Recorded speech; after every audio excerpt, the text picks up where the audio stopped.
Magandang araw! Sama-sama tayong matuto sa Teacher Sal Learning Resource Channel.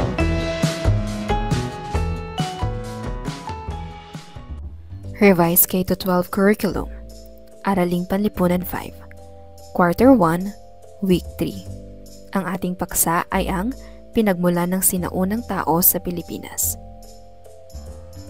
Agham, teoryang Austronesiano, teorya ng core population, kaalamang bayan, halimbawa, alamat, kwentong bayan, relihiyon. Gawain bilang isa, saan nagmula ang Pilipinas? Sa nakaraang aralin ay tinalakay natin ang tungkol sa pinagmulan ng Pilipinas.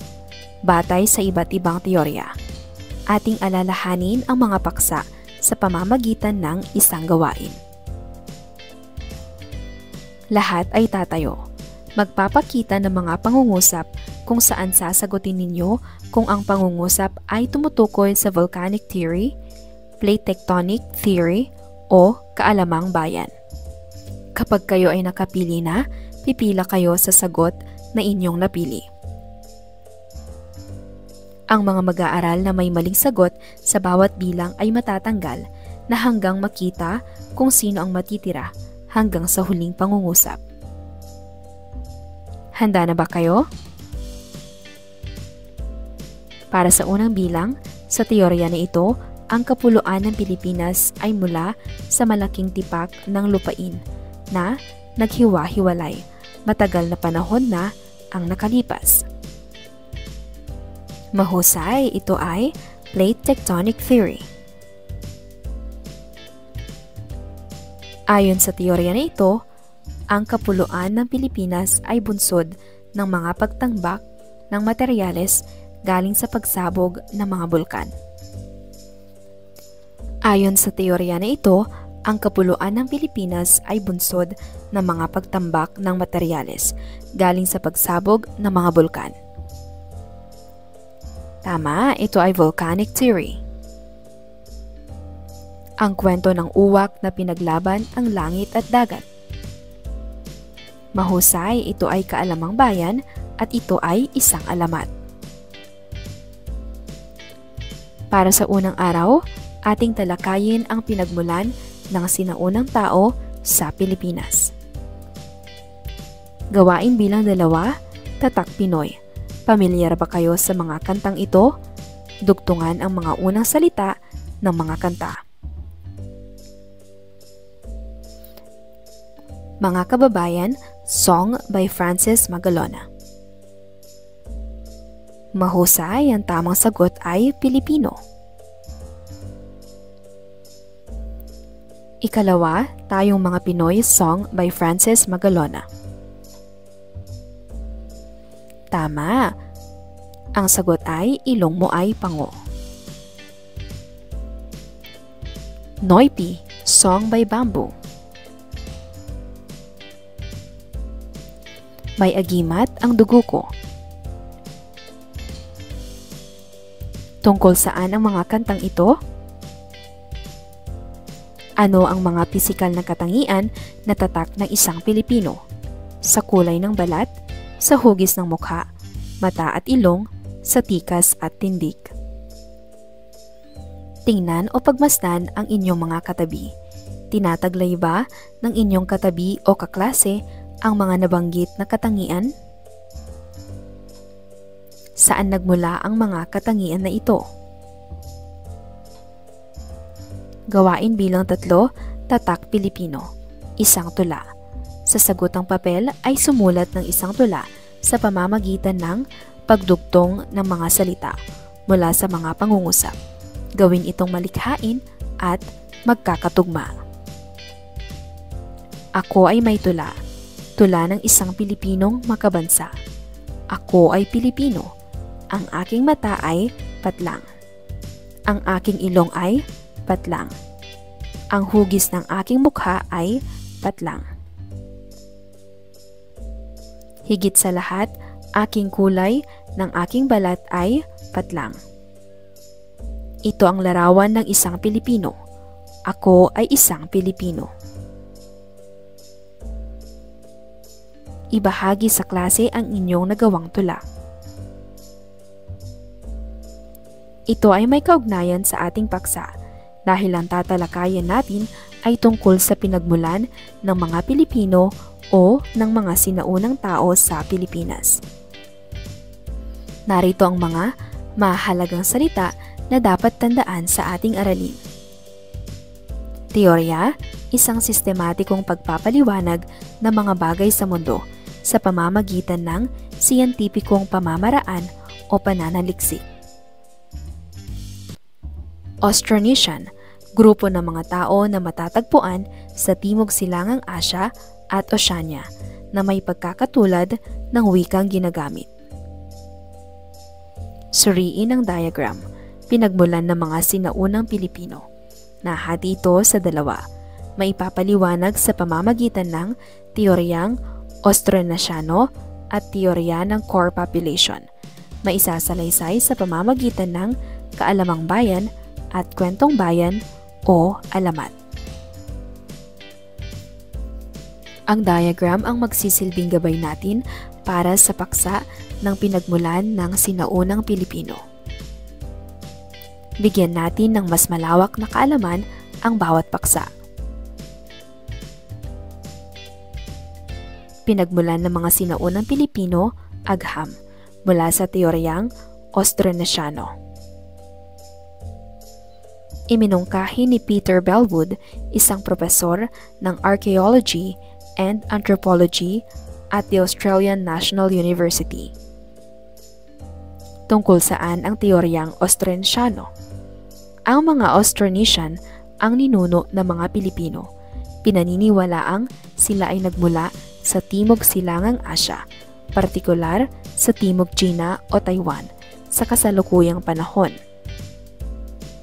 Ayon sa pag-aaral, ang ilang pangkat ng Austronesian ay naglakbay patimog mula sa kanilang kapuluan at nakarating sa mga bansa ng Indonesia, Malaysia, New Guinea, Samoa, Hawaii, Easter Island at Madagascar.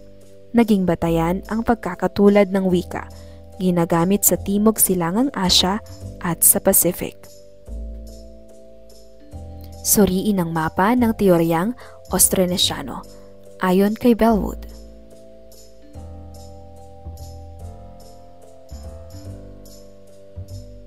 May pag-aaral din sa mga Austronesian na mula kay Wilhelm Solheim II na nagsasabi na ang mga Austronesian ang unang tao sa Pilipinas. Ayon sa kanya, ang mga Austronesian ay nanggaling naman sa Indonesia na nagtungo sa Pilipinas, patungong Hilaga hanggang makarating sila sa Timog China. Kabaliktaran ng sinasabi ni Peter Bellwood. Ayon pa kay Solheim, ang layunin ng pagtungo ng mga Austronesian papunta sa Pilipinas ay makipagkalakalan sa Celebes at Sulu. Masasabi natin na magkaiba man ang dalawang teorya tungkol sa mga Austronesian, ngunit may pagkakatulad ito, isang patunay na sa paglalakbay ng mga Austronesian, maiuugnay sa kanila ang imbensyon ng bangkang may katig na malaki ang ginampanan upang mapalawak ang mga paglalakbay na naging dahilan ng palitan ng kultura at kalakalan sa sinaunang panahon sa bansa. Teorya ng core population.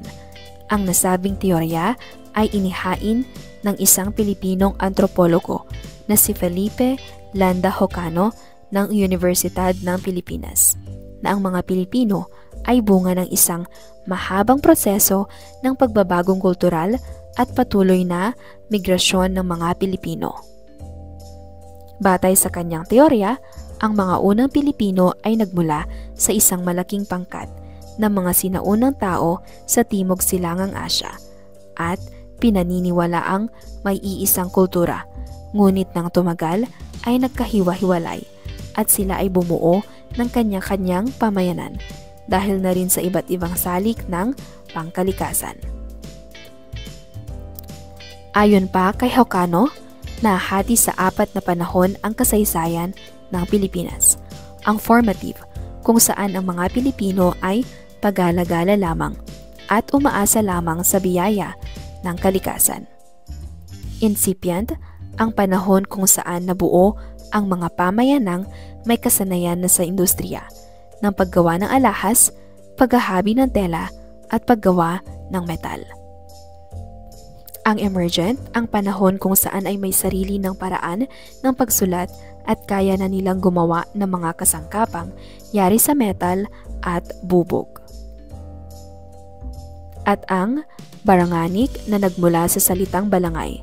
Hindi nagtagal, ito ay naging pangalan ng maliit at organisadong pamayanan na tinawag na barangay na naging sentro ng kalakalan. Ilan sa mga matitibay na patunay at pinagbatayan ng teoryang core population ay ang mga nahukay na mga labi ng mga sinaunang tao sa Pilipinas. Taong Tabon. Isang patunay nito ay ang mga labi, buto, ngipin, panga ng taong Tabon, isang Homo sapiens na kapareho ng ibang natagpo ang labi sa iba pang panig ng Timog Silangang Asya. Noong 1962, nahukay ang mga labi ng mga taong ito sa kuweba ng Tabon sa Lipon Point, bayan ng Quezon sa isla ng Palawan na tinatayang nabuhay ang mga ito 22,000 hanggang 23 taon na ang nakalipas. Ang sumunod ay ang taong Kalaw. Natuklasan ng pangkat ni Dr. Armand Mijares, isang arkeologo mula sa UP, ang buto sa paa ng isang sinaunang Pilipino sa kuweba ng Kalaw, Cagayan noong 2007. Nabuhay ito, may 67,000 taon na ang nakalipas at mas matanda kaysa sa taong Tabon. Homo luzonensis. Nagpatuloy pa ang pag-aaral sa mga lugar kung saan nakita ang mga labi ng sinasabing taong Kalaw sa pamumuno ni na Dr. Armand Mijares ng University of the Philippines at Florent Detroit ng Museo ng Paris. Ang natagpuang mga labi ay pagmamay-ari ng tatlong pangkat ng tao na kahawig ng Australopithecus, balingkinitang Australopithecine, Homo erectus, taong nakatindig, Homo floresiensis, taong Flores na tinawag na Hobbit at Flo, at ang Homo sapiens, modernong tao. Matapos ang masusing pag-aaral at pagpapatunay ng mga eksperto, tinawag itong Homo luzonensis, Kalawman, o taong Kalaw na tumutukoy sa labi ng hominid na natagpuan sa yungib ng Kalaw, Fajardo et al. 2023. Pinagmulan ng mga sinaunang Pilipino, ikalawa ay ang Kaalamang Bayan, ang kwento ni Malakas at Maganda. Ang kwento ni Malakas at Maganda. Isang popular na kwento tungkol sa pinagmulan ng sinaunang tao sa Pilipinas ay sina Malakas at Maganda. Noong unang panahon, walang lupa sa ating daigdig. Ang mayroon lamang ay ang malawak na karagatan at langit. Walang humpay naman na naglalagalag sa daigdig ang isang ibong mandaragit na tila isang lawin. Isang araw, napagod ang ibon sa paglipad, ngunit wala siyang matahanang lupa, kaya pinagaspas ng ibon ang kanyang pakpak at umihip ang malaunos na hangin sa karagatan. Nayanig ang malawak na karagatan na nagluwal ng daan-daang daluyong na abot langit. Nagpaulan naman ang langit ng mga isla upang mapanatag ang karagatan. Nang pumayapa na ang karagatan, inutusan ng langit ang ibon na manahan sa isang isla at huwag na muli silang gagambalain. Sa panahon ding iyon, ikinasal ang hanging amihan sa hanging habagat. Ang kanilang pagmamahalan ay nagluwal ng isang anak, ang kawayan. Isang araw, nagpapaanod ang kawayan sa isang ilog nang matamaan nito ang paa ng ibong nagpapahinga sa pampang. Sapagkat naniniwala ang ibong walang maaaring manakit sa kanya, tinuka ng ibon ang kawayan hanggang sa mabiyak at mahati ito sa dalawa. Mula sa pagkakahati, iniluwal ang lalaking si malakas at ang babaeng si maganda. Pagkatapos, ipinatawag ng lindol ang lahat ng mga nilalang ng daigdig upang mapagpasyahan kung ano ang magiging kapalaran ng lalaki at babae. Sa huli, nagkasundo ang lahat na mag-iisang dibdib sina malakas at maganda. Nagluwal ang kanilang pagmamahalan ng napakaraming supling. Lumipas ang panahon at lumaking batugan ang mga anak ni na malakas at maganda. Sa sobrang katamaran ng mga anak, hinangad ng mag-asawa na palayasin ang mga ito. Kaya lang, hindi nila alam kung saan maaaring manirahan ang mga anak. Umusad ang panahon at lumaki pang lubos ang bilang ng mga anak, hanggang sa nawalan na ng kapayapaan sina malakas at maganda. Sa sobrang inis, kumuha si malakas ng isang patpat at pinaghahampas niya ang lahat ng mga anak. Nasindak ang kanyang mga anak, kaya't kumaripas ang mga ito sa iba't ibang direksyon. May nagtago sa mga silid at sa likod ng mga pader ng kanilang bahay. May nagtago sa may pandayan. Ang iba namay nagsikalat sa labas ng bahay, habang ang iba'y pumalaot sa karagatan. Itong mga nagsikalat na supling ni na malakas at maganda ay ang ninuno ng iba't ibang lahi ng daigdig. Ang mga nagtago sa silid ng bahay ay ang ninuno ng mga dato ng mga isla. Ang mga nagsitago naman sa likod ng mga pader ay ang ninuno ng mga alipin. At ang mga nagsikalat sa labas ng bahay ay ang ninuno ng malalaya. Ang mga nagsitago sa pandayan ay ang ninuno ng lahing maitim at ang mga pumalaot ay ang ninuno ng lahing mapuputi. Sumunod ay si Eva at Adan. Ang kwento na ito ay mula sa relihiyong Kristyanismo. Pinaniniwalaan nila mula sa kanilang banal na kasulatan na ang mga unang tao sa mundo ay sina Eva, ang unang babae, at si Adan na siyang unang lalaki sa mundo. Sila ay nilikha ng Diyos na siyang pinagmulan ng lahi ng tao sa mundo. Para sa ika-4 na gawain, pinagmulan ng sinaunang tao sa Pilipinas, ating paghambingin. Gamit ang sagutang papel, punan ng angkop na kasagutan ang Venn diagram. Paghambingin ang dalawang teorya ng pinagmulan ng tao sa Pilipinas. Magsulat ng 5 katangian o kaalaman sa bawat teorya upang mailahad ang pagkakaiba at 3 katangian o kaalaman na magpapakita ng pagkakatulad ng dalawang teorya. Atin ang sagutan. Para sa teoryang Austronesiano, mula sa Timog China o Taiwan ang mga Austronesian. Iminungkahi ito ni Peter Bellwood. Sinasabing naglakbay ang mga Austronesian patimog. May koneksyon ang wika ng Austronesian sa Timog Silangang Asya. Ginamit nila ang bangkang may katig sa paglalakbay. Para naman sa teorya ng core population, iminungkahi ni Felipe Landa Hocano, nagsimula ang mga Pilipino sa isang malaking grupo sa Timog Silangang Asya. Dumaan sa 4 na yugto ng pag-unlad ang mga sinaunang Pilipino. Bunga ang lahi ng mahabang pagbabagong kultural. May patunay mula sa mga nahukay na labi tulad ng taong tabon at kalaw. At para sa kanilang pagkakatulad, parehong nagsasabi na galing sa Timog Silangang Asya ang mga Pilipino. Parehong tumutukoy sa Austronesian bilang ninuno ng mga Pilipino. Parehong nagpapakita ng ugnayan ng sinaunang tao sa Pilipinas sa mga karatig bansa.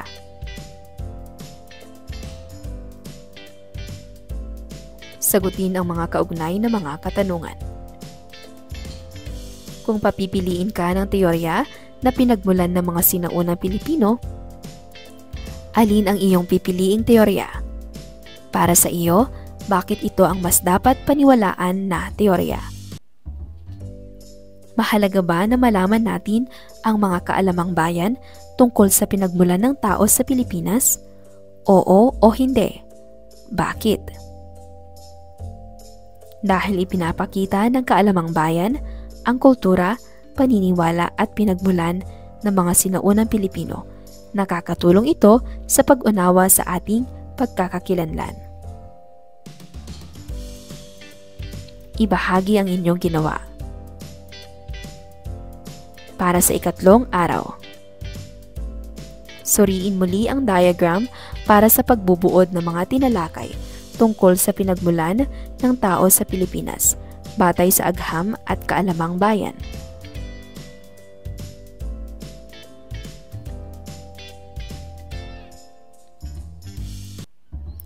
Suriin ang larawan. Balikan ang tinalakay tungkol sa pinagmulan ng tao sa Pilipinas sa pamamagitan ng larawan. Mga katanungan: anong teorya ang ipinapakita sa larawan? Ano ang kaugnayan ng larawan sa teorya? Ipaliwanag. Pangalawang larawan: anong teorya ang ipinapakita sa larawan? Ano ang kaugnayan ng larawan sa teorya? Ipaliwanag. Anong teorya ang ipinapakita sa larawan? Ano ang kaugnayan ng larawan sa teorya? Ipaliwanag. Para sa ika-4 na araw, tama o mali? Sa sagutang papel o malinis na papel, isulat ang tama kung wasto ang ipinapahayag ng pangungusap at mali naman kung hindi. Ang mga Austronesian ang ninuno ng mga Pilipino. Pinaniniwala ang nagmula ang mga Austronesian sa Asya, partikular sa Timog Silangang Asya. Ang ilang pangkat ng Austronesian ay naglakbay patimog mula sa kanilang kapuluan at nakarating sa mga bansang Indonesia, Malaysia, New Guinea, Samoa, Hawaii, Easter Island at Madagascar. Naging batayan ang wika upang maging ebidensya na ang mga Austronesian ang unang tao sa Pilipinas. Iminungkahi ni Peter Bellwood ang teorya ng core population. Ayon kay Wilhelm Solheim II, ang mga Austronesian ang unang tao sa Pilipinas ayon sa teoryang Austronesian. Sinasabing ang mga Austronesian ay gumagamit ng malaking bangka upang makapaglakbay sa ibang bansa noong unang panahon. Sumasang-ayon si Wilhelm Solheim II sa mungkahi ni Peter Bellwood tungkol sa kwento ng Austronesian bilang lahi na pinagmulan ng mga Pilipino. Ayon kay Solheim, ang mga Austronesian ay nagmula sa Indonesia at tinahak ang pahilagang direksyon.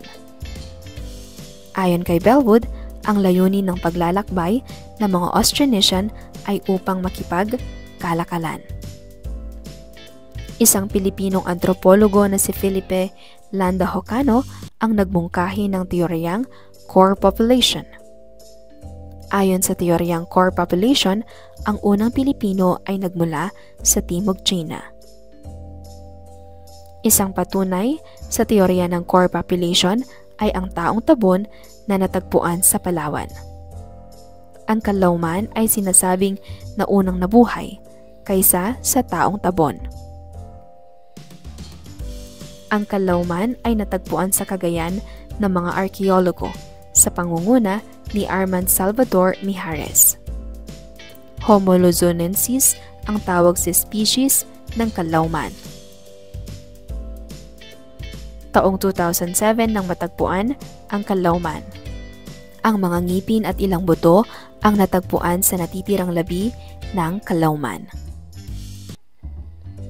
Ayon sa kwento, si Malakas at Maganda ang unang tao sa Pilipinas na nanggaling sa puno ng mangga. Ayon sa banal na kasulatan, ang unang tao sa mundo ay sina Adan at Eva. Narito ang mga tamang sagot.